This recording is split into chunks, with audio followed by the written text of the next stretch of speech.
Hey guys, how's it going? CoderMan here. As you can see behind me, the M3 is being worked on, and as you can probably tell from the title, what I'm doing is replacing the throttle actuators. So believe it or not, I actually didn't intend to make this video for quite a while because as you can see behind me, there's still snow. But unfortunately, today the car actually went into limp mode, and I don't want to play around with that, so I have to repair it. I could bring it to a shop and get it done, but you know, as you've seen from my previous videos, I enjoy working on these cars, so that's exactly what I'm going to do. I am by no means a professional, so anything that I show in this video is purely for, I would say, entertainment or informational purposes. It cannot be taken as actual like repair steps. So if you know you throw a rod or do something catastrophic to your engine as a result of just tinkering, I can't be held responsible.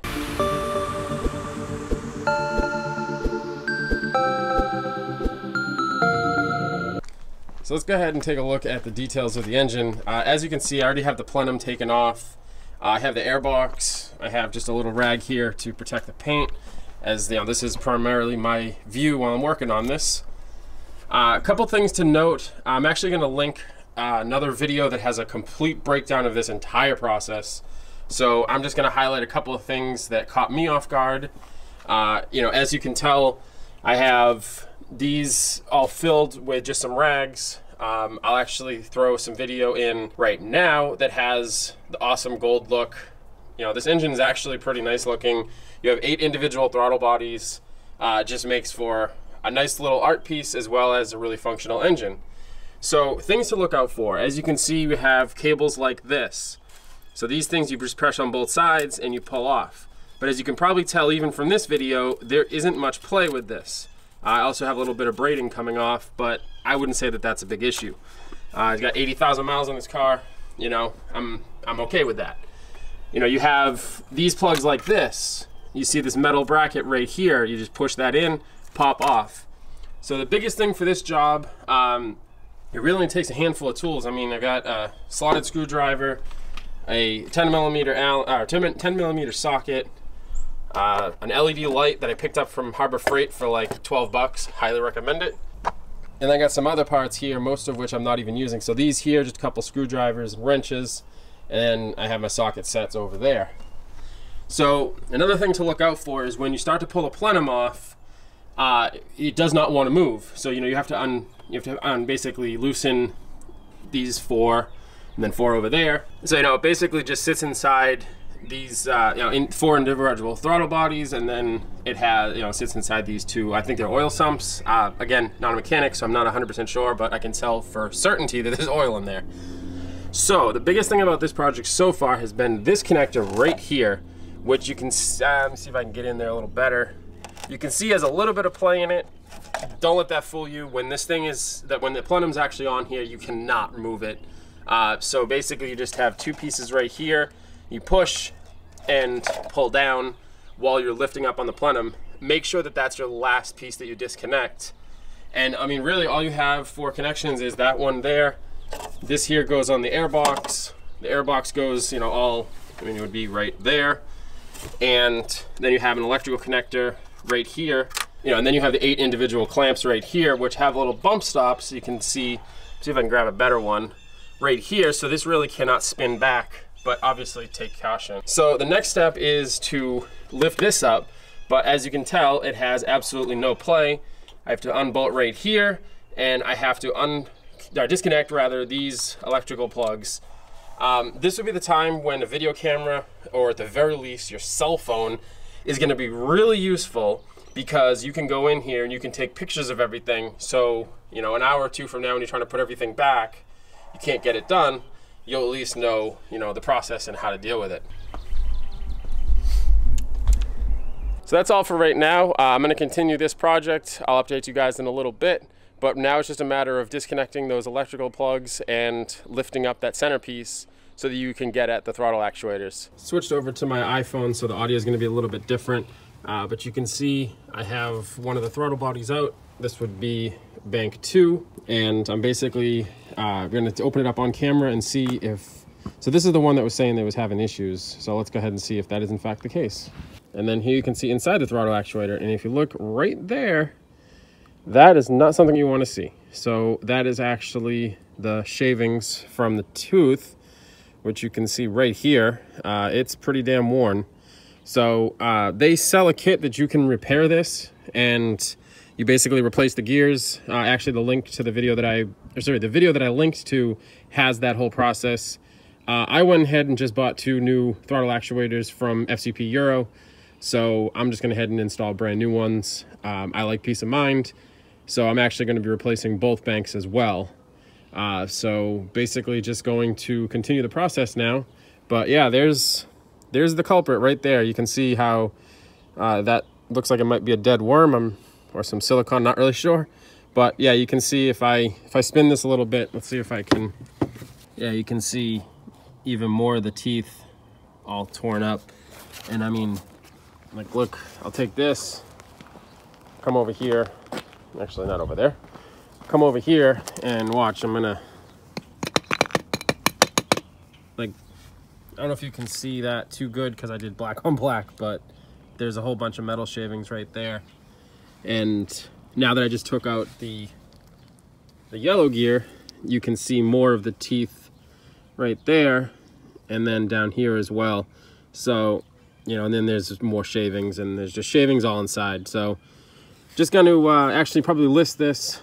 If you are somebody that needs this, you want to just do the rebuild yourself, you know, let me know and I'll send it to you for not a lot of money, basically whatever the part is minus the repair that's required, and it's yours. And then this is the other gear, which, I mean, this one looks fine. Well, maybe not. That actually looks like it has a lot of corrosion too. So like I said, the car has 80,000 miles. It's expected. I know a bunch of people have had it done in 50,000 miles. So, you know, I also know people that have had 150,000 miles and never had to do it. So it's hit or miss, but, you know, that's what it is. So I'm going to go ahead back into taking out bank 1 and then install both of these guys. Here is the other bank. So I don't remember offhand. I'm going to put it on the screen not to confuse you guys if it's 1-2 or 2-1. I just can't remember offhand, and honestly, I'm just too lazy to go inside, or not so much too lazy, just too involved to go inside and check.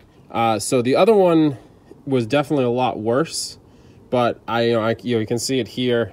There's definitely some issues. This is exactly why I was going to replace both, is because for all I know, I replaced the one that's obviously much worse, which is the previous one, and in a week, or who knows, maybe even a couple months, this one breaks and I got to do all this again. Granted, it would take a lot less time the second time around, but at the end of the day, I just don't want to waste time taking apart the engine a bunch of times. One thing I wanted to mention was this piece of wood you see here is how I'm actually propping up so that I can get under here. This is about as high as this control block or whatever the heck this thing is. But then basically it's just, you know, reverse. Put the 2 throttle bodies on, throttle actuators. Make sure that all of your cables are connected because, you know, as you can imagine, the car's not going to be too happy if, you know, these cables aren't connected. And in some cases, you could permanently ruin something, so, you know, just don't do that. So I got the first throttle actuator in. I haven't hooked up this plug yet just because I want to make sure that I can actually put, you know, this back down. But, you know, all you do is basically you just have those 3 T30 screws. You can see one right there, and then there's 2 more on the left side. And then the last thing you do, obviously, otherwise this car's not going to do much of anything, is it's going to be hard to do it on camera, but if you see that bar there, let me see if I can actually come at it like this. This bar here is going to go on. So I wasn't able to do that with one hand, but basically just make sure that it's on here.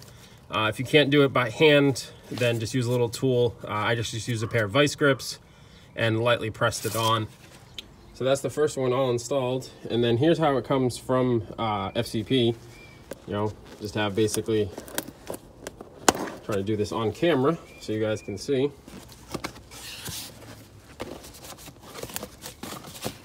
So it's wrapped up nice. And then we got ourselves a shiny throttle actuator. So you can see it's made actually by the same company.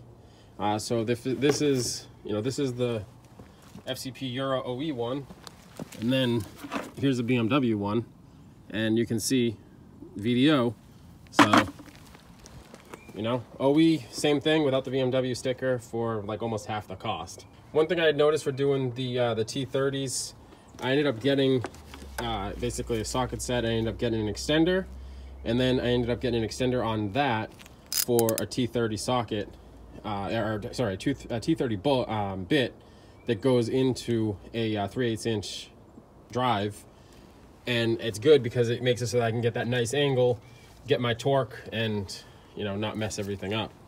So I'm gonna go ahead and bolt this one down, and then basically just put all of these wires back together like a Lego without instructions. All right, here we are. All the connectors are in place, with the exception of this guy here and this guy here. Their hose there, and then of course that connects to the plenum. Next step is basically, I think I've already triple checked the wires, but like I said, you don't want to mess this up, so I'm going to go through again. I notated which wires were moved or modified or opened. So I'm basically going to go ahead and just check over that and then put the plenum back on. All right, all's well as ends well. Everything is all in place and ready to go. So now is the moment of truth to start the car and pray to the automotive gods that everything is connected and running well. Let's go ahead and fire it up and see if I scream. Well, why am I in my trunk? Because I'm an idiot and I disconnected the battery, being safe, being safe and all. Had to go to the store on my bike, shut the trunk, and well, yeah, there's no way to open the trunk once it's shut and the battery's off or dead. Thanks, BMW. So I actually am thankful that I have the ski pass through, and I'm in the trunk, and there we go. So that was a nice little bonus for this event. Okay, moment of truth. Right now it says all systems okay. Let's hope it stays that way.